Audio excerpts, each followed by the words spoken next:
Alas 5:10 na, One Western Visayas na. Oh, alas 5:10 na, One Western Visayas na.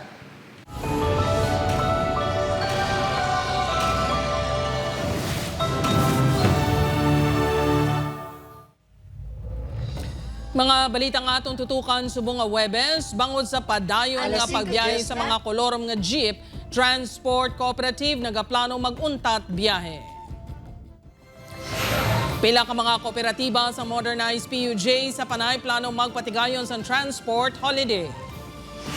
Isa patay, isa pilason sang makuryente samtang nagatakod sang insulator sa atop sang balay sa Bacolod City.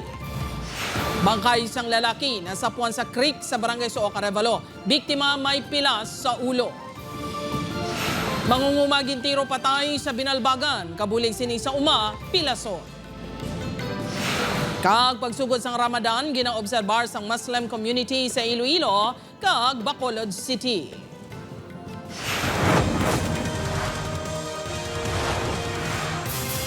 Ini ang GMA Regional TV, One Western Visayas.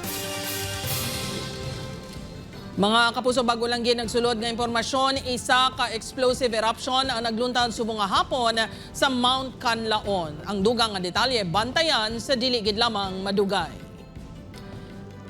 Mayong hapon, Western Visayas kag Negros Occidental, malantaw makita sa live streaming sa YouTube channels ng GMA Regional TV kag Facebook page sang One Western Visayas. Sa nagapanguna nga balita, mga transport cooperative sa mga modernized PUJ sa Panay, plano nga mag-untat biyahe bangod sa padayon nga pagbiyahe sa mga unconsolidated traditional jeepneys. Si John Sala nakatuto. Dako nga kapenadihan sa mga kooperatiba sa modernized public utility jeepney ang kompetisyon sa mga kolorom nga units ang traditional PUJ nga nagabiyahe sa gihapon sa syudad sang Iloilo. Bago sini plano sang alyansa sa mga kooperatiba sa Panay nga magpatigayon sang transport holiday o kung pila ka oras nga untat biyahe. Kaya ang alliance nagahambal nga damo na, no? Daw hindi na tagani kabayad sa bangko tungod nga may mga kompetensya. Wala pa sinigid tumon ang PETSA kag kung ano kadugay ang ilapag untat biyahe. Kay na nagsapol ang Land Transportation Franchising Regulatory Board 6 ag mga transport cooperative. Dili kunogin pasalig sang LTFRB 6 ang mas hugot nga pag-operate kontra kolorum. Magadepende suno kay parkon sa implementasyon sang LTO kag LTFRB kontra kolorum kung dayon nila o kung hindi ang untat biyahe. Gintinguhan sa news team ang makuha ang bahin sang LTFRB 6 apang wala sang may nagatubang sa news team. Wala man nagasabat sa tawag ang Regional Director nga si Richard Osmeña. Ang Regional Director sa Land Transportation Office 6 nagapati naman nga magluwas sa rason sa mga kooperatiba sa ila pamahog sa utat biyahe. Posible nga nakaapekto man sini ang pagpahugot sang ila operasyon batok sa overloading sa mga modernized PUJ. Siguro may arapat ay kinatasyo visiting no. Ang ato siniya wala no ang makita naton nga kinanglan tagaan sa atensyon sa law enforcement naton amo nang ginahimo naton. Hindi diyan. No, kami kung anong programa sa LTO, LTFRB, mas pabor na sa amo, no. Sa piyak sini nagpanawagan si Eduspan nga hindi na pagdayunon ang utat biyahe. Ang end result sini is simple inconvenience sa aton mga pasahero no. So kung pwede pala nga may istoryahan ni naton para no hindi man may inconvenience sa aton mga pasahero. Upod kay Hasti Sherto, John Sala. One Western Visayas. Para sa dugang mga balita sa Negros kag Panay, mangin kaupod ta si Adrian Prietos. Adrian? Yes, sir. Sa mga kapuso, madamogin nga salamat. Duha naman kalalaki nga nagatakod sa insulator sa atop sang balay sa Bacolod City na kuryente. Isa patay, isa pilason. Nakatutok Irene Pedreso. Makita sa sining video ang pagtingwa sa mga residente kag rescuers nga masalbar ang lalaki sa babaw sang atop sang balay sa Barangay Vista Alegre, Bacolod City kahapon sang hapon. Ang lalaki sa video, amo si alias Gilmar, 44 anyos, ginbawian ini sang kabuhi matapos makuryente samtang nag-install sa insulator sa atop sang balay.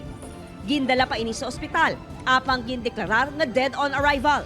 Upod sini nga na kuryente si Wendell, 42 anyos, nga nakaagom sa mga paso sa kamot. Inugtakod na kuntan ni Gilmar ang insulator sang ginpalid sang hangin kag nagdukot sa mainline sang kuryente suno kay Wendell. I think higop bala sang kuryente bala. Kay gulpi siya nagsanting mo. So pagkita ko nga pagsanting to, nagdalagan gid ang kuryente sa amon. 8 seconds lang gid siya. Nakapyatan niya ang insulator foam. Wala yan na ba daw, nakapto dyan ang kay duho ya sa akon mo. Naglatay sa amon. Ano mayo, nagtabugid ko yan. Duha na kasimana nga nag-obras ang atop sang balay ang duha. Ay, siyempre, ang kulba mo di hamak. Ato kuya sa simbahan, kay manugsugod ang misa mo. Dirap lang matabo sa imong lugar, di ka masubuan. Kami agasalig naman lang kami sa ilad. Wala nakasuksok sang protected gear ang mga biktima sang natabo ang insidente suno sa kapulisan. Una gid ma'am, lantaw naton da ang safety. Safety first gid yan mo na ginakisa ginako naton da sa aton nga mga kita mo naton na aton mga trabahante da dapat naka headgear sila, may mga protective gear sila nga para sa pag trabaho nila da kung may aksidente nga matabo hindi gid man sila matamaan. Upod kay Reynald Castillo, Eileen Pedraso. 1 Western Visayas.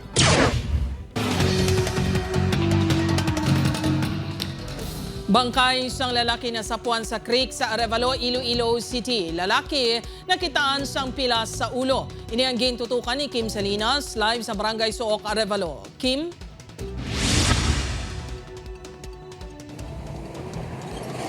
Jert, wala sang may na-recover nga identification card sa bangkay sang lalaki gani nangin panghangkat ang pagkilala sa iya.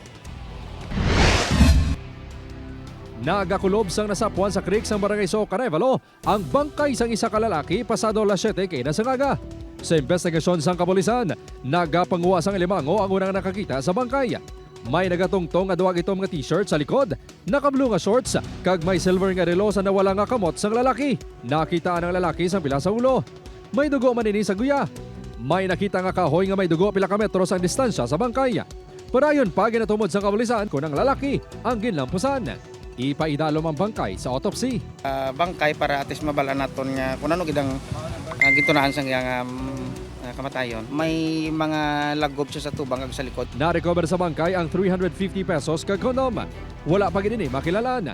Ginabanta yara sa 35 tub 40 anyos ang pangidaron sang lalaki kag medium built ang lawas. Hindi residente sang Barangay Sook ang lalaki suno sa barangay official. Susubong ang nalantaw naton ani nga tawo pamangkot ko sa palibot doon di siya doon di tumandok. Hindi doon di ano kumo nang itsura yang pamilyar ang yang itsura. Nagapanawagan ng kapulisan sa publiko nga kung may himata sila nga nadula kung wala makapahuli, magpakigangot lang sa ila para makabulig nga matagan sang kasanagan ang natabo sa lalaki. Ang pinaka-goal gid nato na naisubong is ma-identify siya kag ma-notify ang pamilya kay kutob sang ato ni masarangan tinguan tagin niya matagan ng hustisya.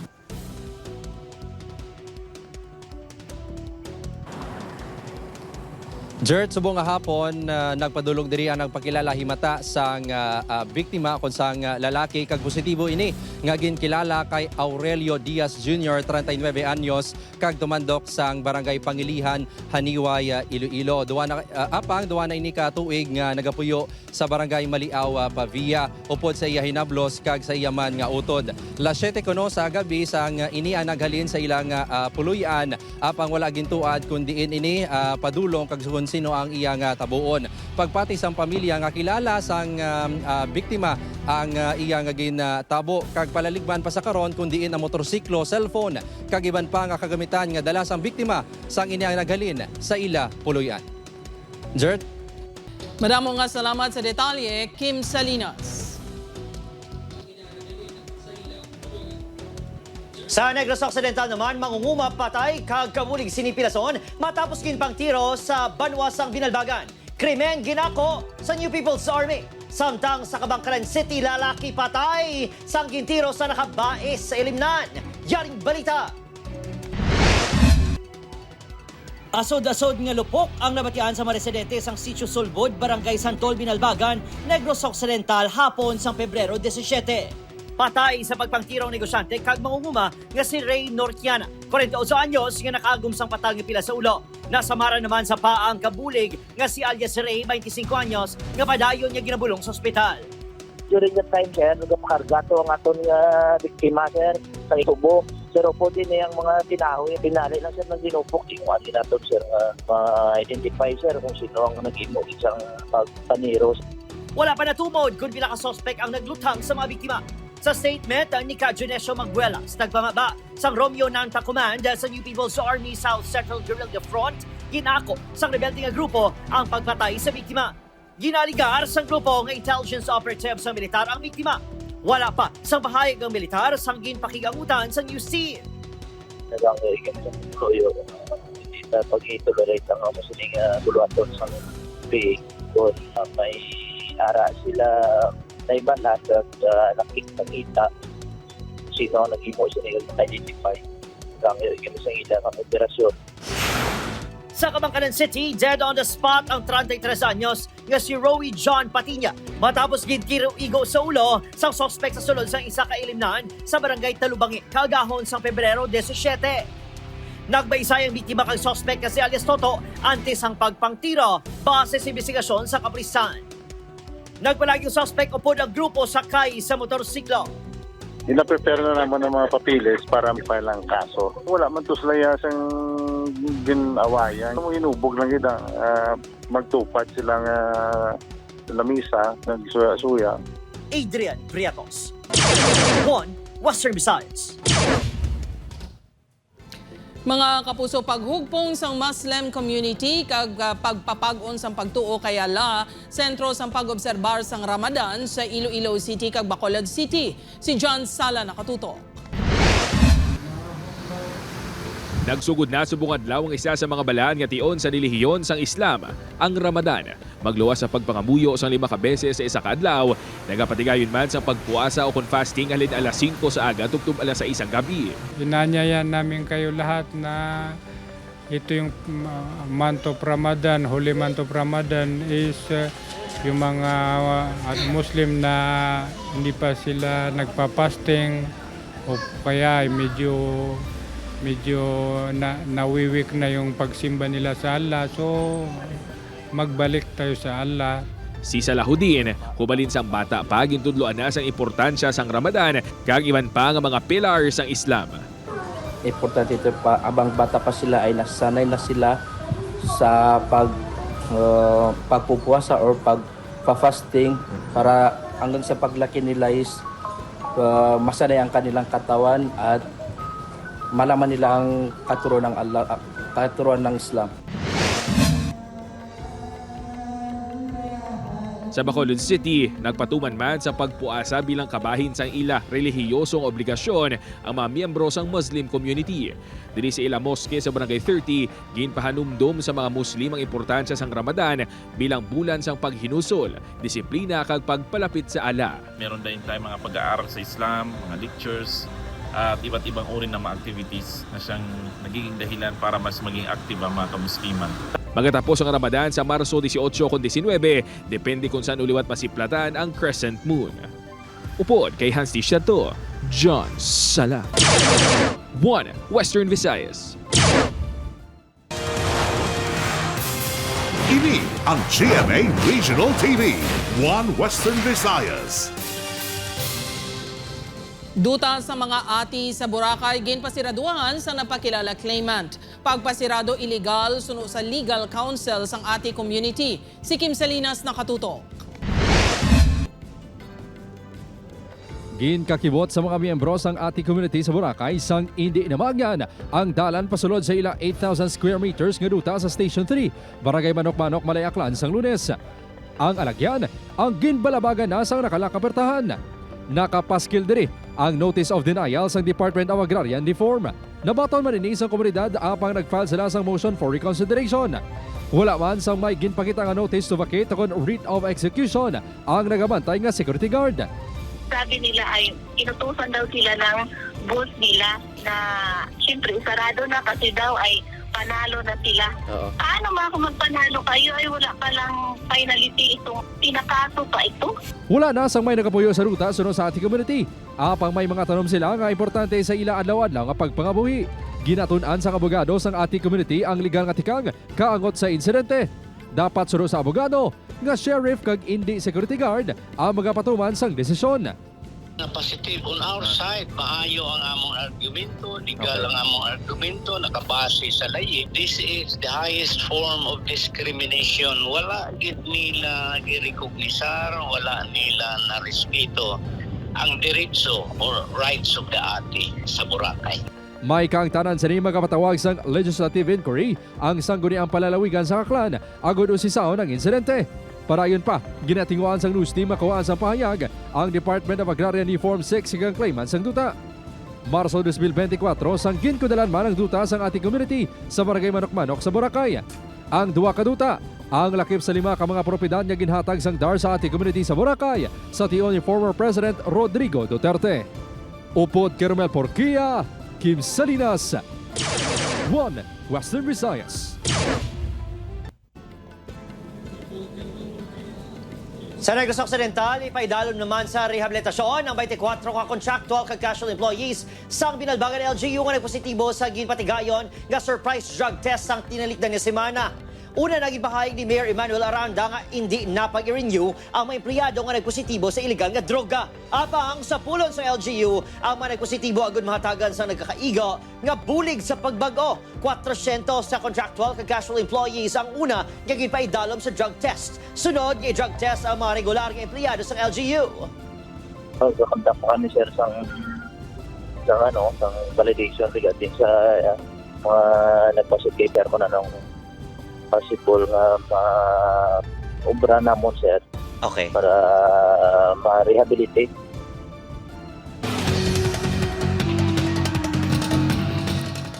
Rider patay ang kaspilason sang nagslide ang motor sa nasumalang nga truck sa Uton. Samtang sa Putotan babae patay sang mabungguan sang salakyan nga ginamaneho sang isa ka pulis. Ini ang gintutukan ni Kim Salinas. Makit-an sa nga video ang dugon nga lalaki nga ginakarga sa stretcher kag ginpasulod sa ambulansya. Ginhingagaw ni nga madala sa ospital apang gindeklarar nga dead on arrival. Ginkilalang biktima kay alias Bailan, 30 anyos, isa ka seafarer kag residente sang Barangay Sinugbuhan sa Noaquin, Iloilo. Si Bailan ang rider sa motorsiklo nga nag-slide sa nasumalang nga truck sa Pakyat Oton, Iloilo alas 3 kahapon sa hapon. Pilason man ang backrider sa ring nga si alias Nino, 23 anyos, sang Sara, Iloilo. Layo pa dira sa may kurbada ang motorsiklo, no?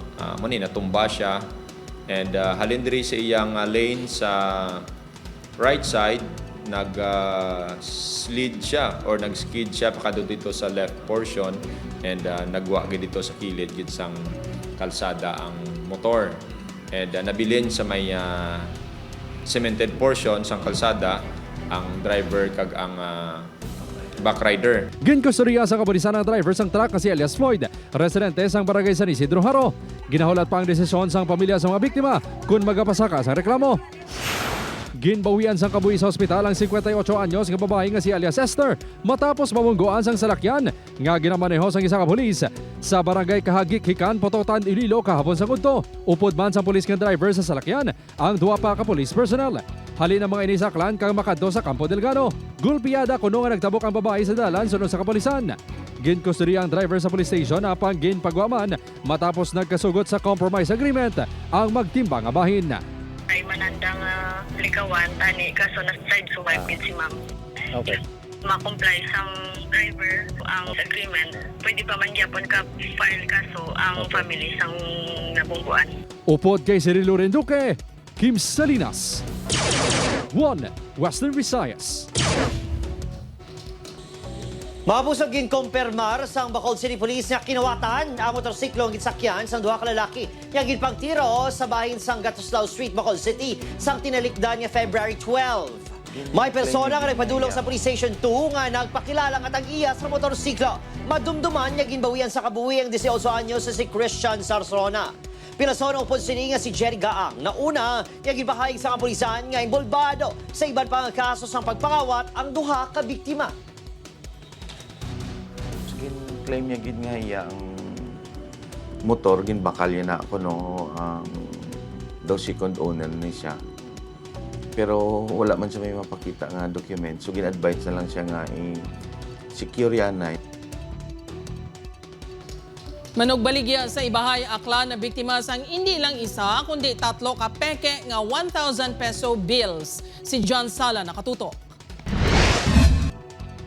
Tuma nakasubo sa kakanin vendor nga si Nanay Edith matapos matukiban nga ang 3 ka 1,000 peso bill nga ginbayad sa iyang mga peke gali. Natabo ini sang Martes sa Ibahay Public Market. Suno sa iya bangod madamo nga mga tawong nagabakal sa iya sa kamungation, wala sini machikyar sang maayong makwarta. Wala gin report sang vendor ang natabo sa kapulisan apang pagkahibalo sang Ibahay Police paagi sa social media, nagkasa sila sa investigasyon. Hindi ini ang una nga beses nga may kasubong nga insidente sa Aklan. Bulan sang Enero may pila ka mga vendor nga nabiktima man sang peke nga kwarta sa Kalibo Public Market. Suno sa Aklan Police Provincial Office ginaimbestigaran na nila kung may yara sang organisado nga grupo sa likod sini. Wala naton ina gina-discount ang amo na nga posibilidad, amo na nga ang directive sa aton nga provincial director is intensify ang monitoring sa mga amo na nga activities. Nagpanawagan man si Ayon sa mga biktima nga i-report ini sa ilang mga municipal police station agud maaksyonan sa kapulisan. Mga-deploy sang dugang nga pulis sa mga public market ang Aklan PPO. May ara kita sir no nga directive nga intensify ang deployment plan naton especially sa mga areas, mga business areas naton. Upod kay Hansi Sherto, John Sala. 1 Western Visayas.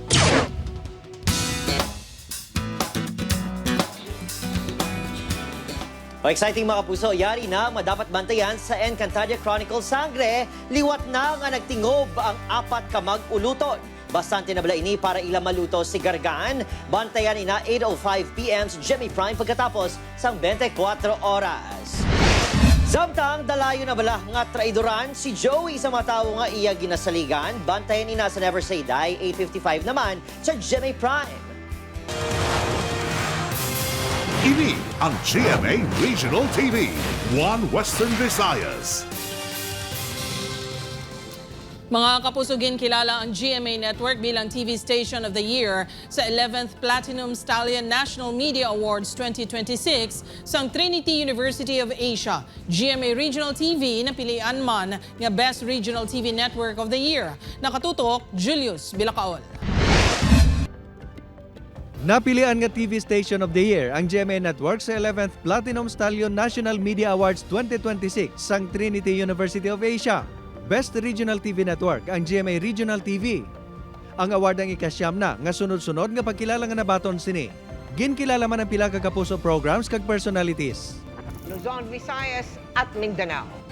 Best TV News Program ang 24 Oras. Ang isa sa mga anchor sini nga si Vicky Morales, ang Best Public Service Program host para sa Wish Ko Lang nga Best Public Service Program. Sa 24 Oras segment host Martin Javier, ang Best TV Sports Program host para sa GMA Sports. Si State of the Nation anchor Atom Araulio, ang Male News Anchor of the Year. Salamat sa pakita mo mga igan. Best Morning Show ang unang hirit. AM Radio Station of the Year ang Super Radio DZBB. Best News Magazine Program ang kapuso mo Jessica Soho. Best Documentary TV Show ang Eyewitness. Ang GMA Prime nga mga batang Riles ang Best Primetime Drama Series. Ang isa sa mga bida sini nga si Miguel Tan Felix ang ginkilala nga TV Actor of the Year. TV Actress of the Year naman si Rian Ramos para sa iya pagdala sa Encantadia Chronicles Sangre. Ang co-stars niya sa series nga si Kelvin Miranda kag Angel Guardian ang Best Primetime Drama Series Actor kag Actress. Kag ang It's Showtime ang Best Noontime Show. Julius Bilacaon. 1 Western Visayas. Mga puso, sa Bacolod City Lantern Dance Competition kag iban pa aktibidad, balantayan sa Bacolod Festival 2026, Sinina Weekend. Nakatutok Aileen Pedreso. Amat-amat na nga napangbutang ang mga lantern sa palibot ng Bacolod City Government Center. May naplastar naman nga mga kiosk sa lugar. Kabahin inis ang preparasyon sa pagsaulog sang ika-21 katuig nga selebrasyon sang Bacolod Festival sa Bacolod City. Nagpasalig ang chairman sang festival nga sigurado ma-enjoy sa mga bisita ang mga aktibidad. Ilabi na ang Lantern Dance Competition. Ma-ceremonial lights on kami buwas. 6 p.m. sa 6:30 p.m. sa Government Center. Tapos may mga events man kami sa weekends. Tapos ang Lantern Dance na night edition 8 p.m. naman na sa Saturday. Kay amo gina-permi ang amon nga gina-highlight. Magluwas sa Lantern Dance Competition. Balantayan man ang Chinese cosplay competition, Chinese mythical creatures costume, kag Chinese lantern installation making contest. Siyempre, hindi kompleto kung wala sa mga pagkaon. Magalawig tubtub sa Domingo ang selebrasyon sa Bacolod Jet Festival 2026.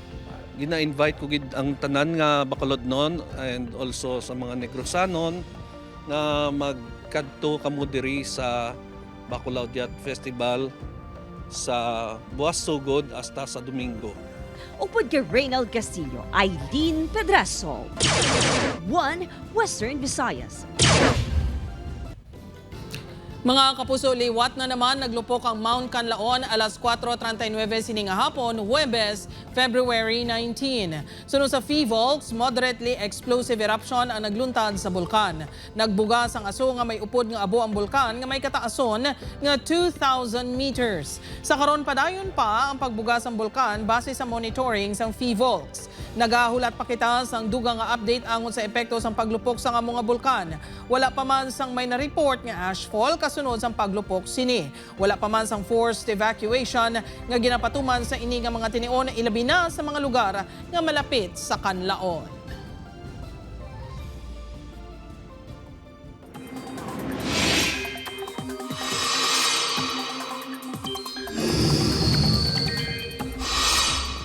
Mga puso, nagabaskog liwat ang hangin amihan kag may bago nga surge ukod mabaskog nga paghuyop naman.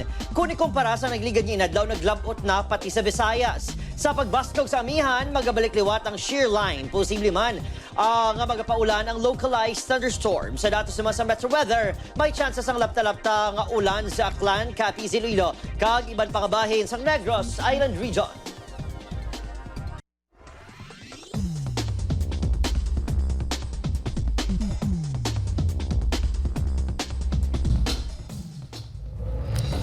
Sa aton mga kapuso diri sa Western Visayas kag Negros Occidental, subong man sa aton mga kapuso abroad. Madamo gid nga salamat sa pagtutok.